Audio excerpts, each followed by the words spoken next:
आता आपण मराठीचा नातवंडास पत्र हा धडा बघणार आहोत। हा धडा कोणी लिहिलाय? हा लेसन नंदू नाटेकर यांनी लिहिला आहे, बरोबर। हे भारताचे माजी बैडमिंटन राष्ट्रीय विजेते आहे। हे कोण आहेत? जैसे कि आप लोगों को मालूम है बैडमिंटन जो लोग खेलते हैं, बराबर, उसमें ये क्या है, माजी बैडमिंटन मतलब क्या है, जो खेलकर हो जाते हैं, रिटायर हो जाते हैं, उनको कहते हैं माजी। अभी सेकंड पैराग्राफ देखो, ये इसमें से ही प्रस्तुत पाठातून लेखकाने निसर्ग सानिध्यात गेलेले समृद्ध बालपण मतलब उनका जो बालपण यानी चाइल्डहुड है वो निसर्गाच्या सानिध्यात मतलब क्या नेचर के साथ गया।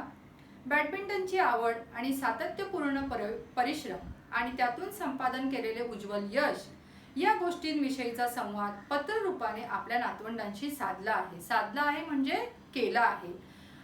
उनकी जो बैडमिंटन खेलने की चाहत, आवड़, सातत्यपूर्ण परिश्रम और हमेशा उन्होंने क्या किया, बहुत ही हार्डवर्क किया, त्यातून संपादन केलेले उज्जवल यश और उसमें से उनको जो बहुत बड़ी यश की प्राप्ति हुई मतलब क्या है, वो जो जीत गए जीवन में, उसका उन्होंने अपने नातवंड यानी उनके पोता पोती उनको एक लेटर लिखा है।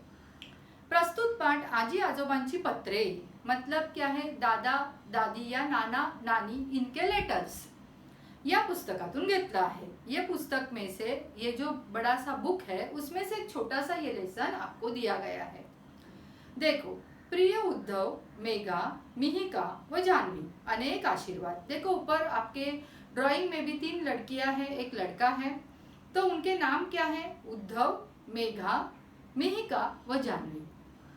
अभी ये लेटर किसने लिखा है? उनके ऑब्वियसली उनके आजोबा, बराबर, मतलब नाना हो सकते हैं या दादा हो सकते हैं। ओके, देखो कितीदा तरी मनात येते की तुम्हा चौघांबरोबर बसून तुमच्याशी मनसोक्त गप्पा माराव्यात। बहुत बार मन में आता है कि आपके साथ बैठूं, बहुत सारी बातें करूं। मी माझे बालपण कसे घालवले ते तुम्हाला सांगावे। मी माझे बालपण मतलब मेरा चाइल्डहुड मैंने कैसे बिताया ये मुझे बताना है। माझे शाळा कॉलेजातले दिवस कसे होते ते सांगावे आणि पुस्तकातून, मित्रांकडून, शिक्षकांकडून मी काय काय आणि कसे कसे शिकलो ते सांगावे। मतलब क्या है, मेरे स्कूल के, मेरे कॉलेज के दिन कैसे थे वो मुझे बताने हैं।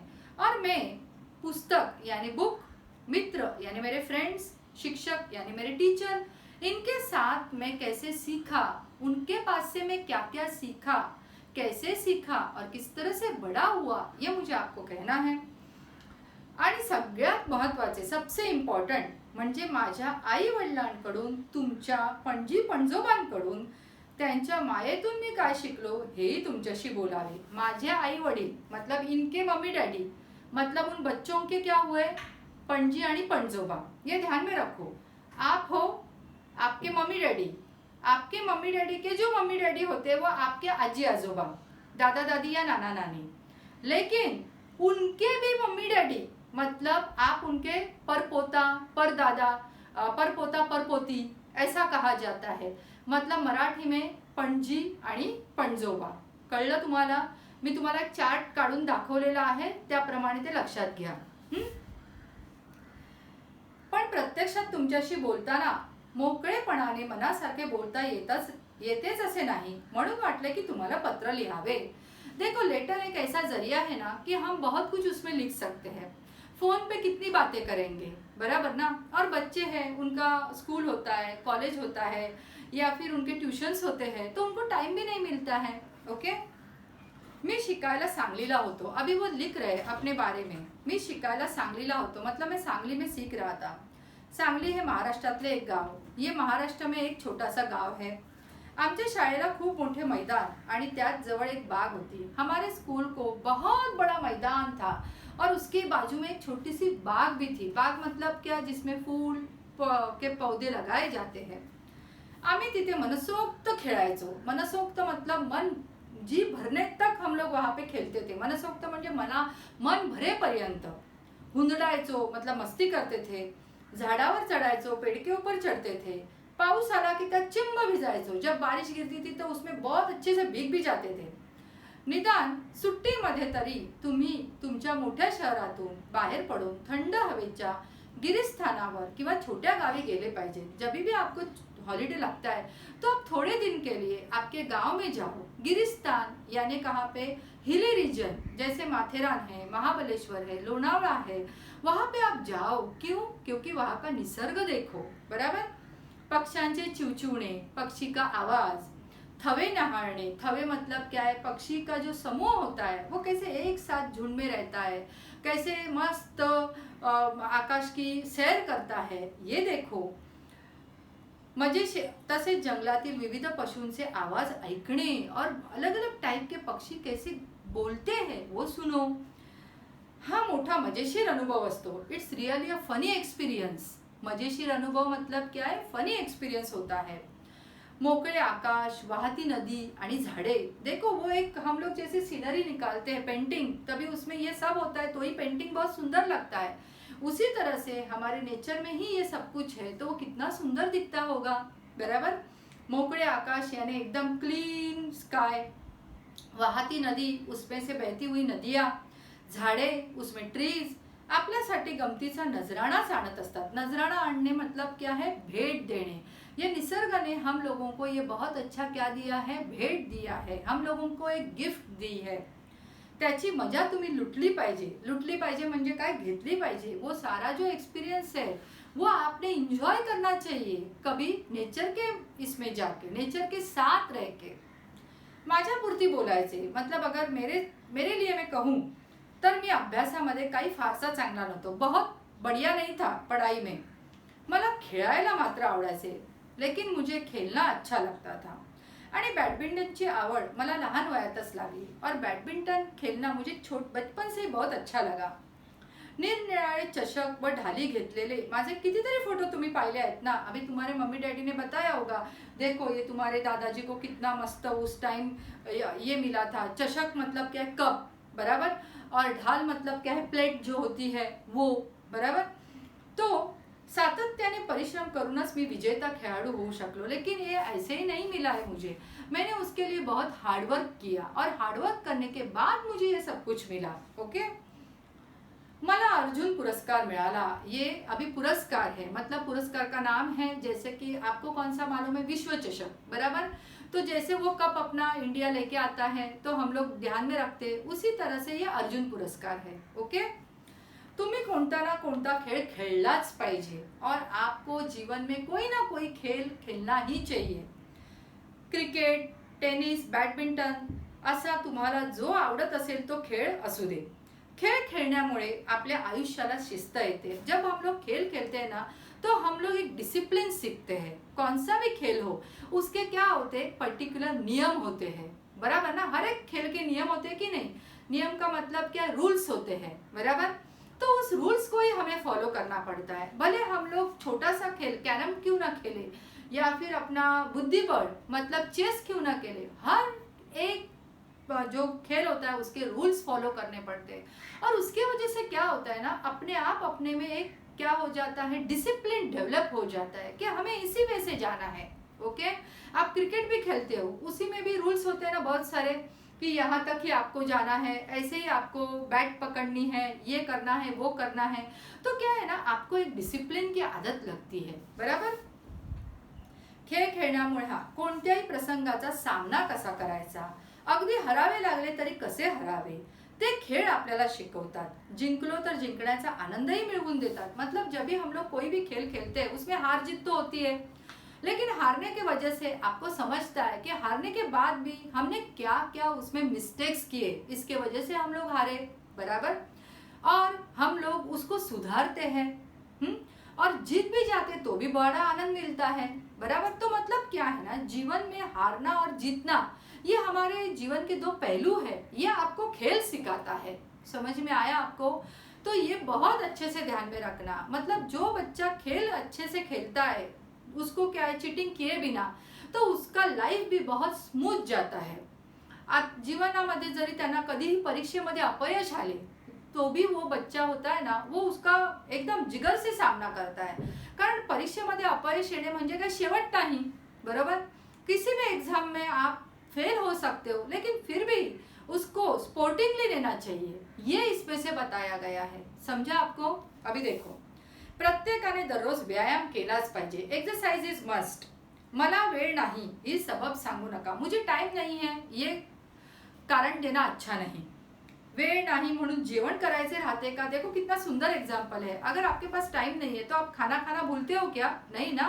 कैसे भी करके 12 बजे का खाना आप 12:30 बजे खाते हो या 1 बजे खाते हो, लेकिन खाते जरूर हो. वैसे ही एक्सरसाइज भी करनी है.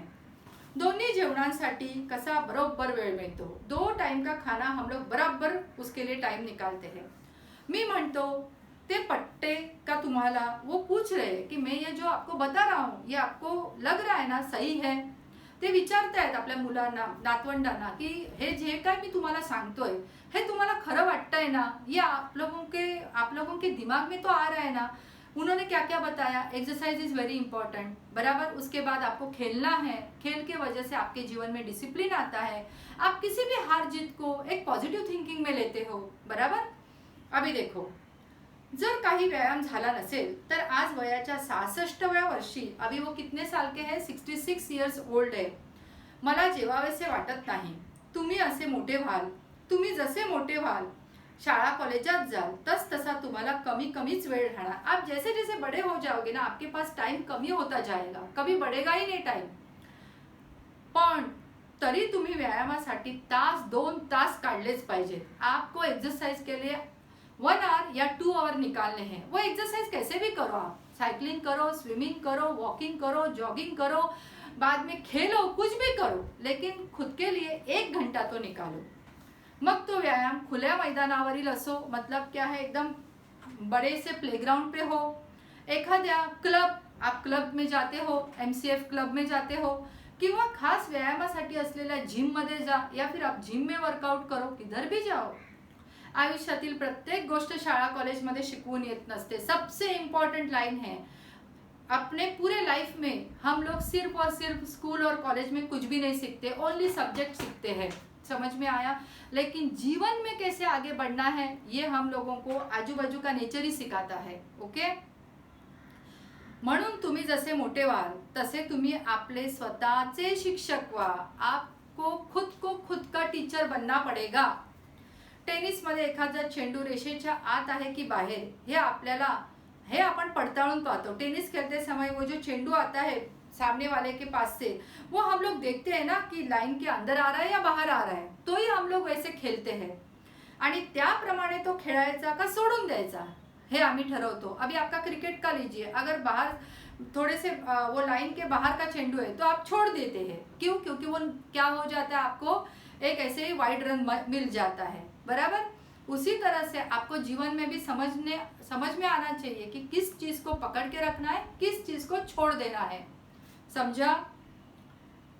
हे तुम्हाला कळले पाहिजे. म्हणजे तुम्ही स्वतःवर अवलंबून राहायला शिकले पाहिजे, स्वावलंबी झाले पाहिजे. स्वावलंबी म्हणजे इंडिपेंडेंट. इसका मतलब क्या है कि आपको खुद को इंडिपेंडेंट होकर रहना सीखना चाहिए. हर टाइम आपको मम्मी डैडी होंगे ही साथ में, ऐसा नहीं. कभी कभी देखो क्या होता है ना, कधीतरी कोणीतरी तुम्हाला बोट धरून चालायला शिकवेल, पण शेवटी तुम्हाला काय केले पाहिजे, स्वतःचे निर्णय स्वतः घेता आले पाहिजे. बचपन में आपका उंगली पकड़ के चलना आपको पेरेंट्स सिखाएंगे, लेकिन बाद में जो भी निर्णय लेने हैं वो आपको खुद को लेने हैं. क्यों? क्योंकि वो लाइफ पेरेंट्स का नहीं, आपका है. ये आप ध्यान में रखो. समझ में आया? वो अभी आपको बहुत अच्छे से गाइडेंस करेंगे सब कुछ, लेकिन एक स्टेज पे आपको वो छोड़ देंगे. वो बोलेंगे अभी आपको आपका खुद का करना है. समझे? आता आपण तिसऱ्या सहस्त्रकामध्ये प्रवेश करत आहोत. सहस्त्रक मतलब क्या है? तीसरा सहस्त्रक मतलब 3rd सेंचुरी.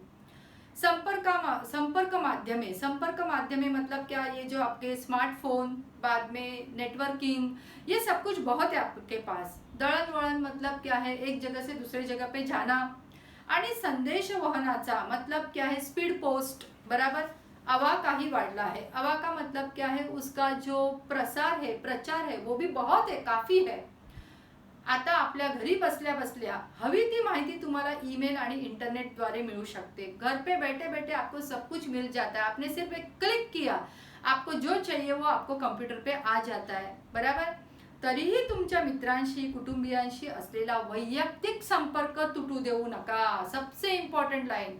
फिर भी जो आपके फ्रेंड्स के साथ, आपके मम्मी डैडी के साथ या रिलेटिव्स के साथ जो आपका फिजिकल जो ये है, मतलब हम लोग बोलते हैं नाते संबंध, बराबर, रिलेशन, उसको कभी ब्रेक मत होने देना। कभी ना कभी सिर्फ वो व्हाट्सएप पे टाइप करते हो हैप्पी बर्थडे टू यू, बराबर, many many happy returns of the day, उससे अच्छा है वो अपना अगर पास का आपका फ्रेंड है या फिर आपके रिलेटिव्स है, एक आप फोन करके अगर आपकी आवाज उन तक जाए तो उनको भी अच्छा लगता है और आपको भी अच्छा लगता है उनकी आवाज सुन के, तो वो होना बहुत जरूरी है।